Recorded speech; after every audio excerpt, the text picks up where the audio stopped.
Okay, so we're working with these Legrand four-way switches, and these are a total pain in the neck. So the diagram or the wiring instructions are completely wrong. Here's the solution.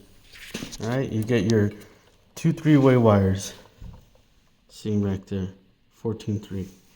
Okay, and forget the instructions, they're completely wrong. Okay, so forget what it says in and out, forget the color of the terminal, just do what I did. You get two black wires and two red wires. Put the two black ones on top and two red ones on the bottom, and then try it.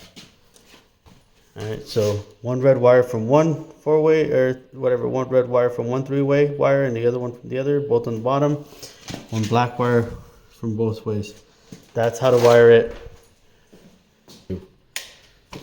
I mean, I literally almost lost it. You know, we got everything's finished, said and done. We were about to freak out here. See, so now we got them off. You can see it's working.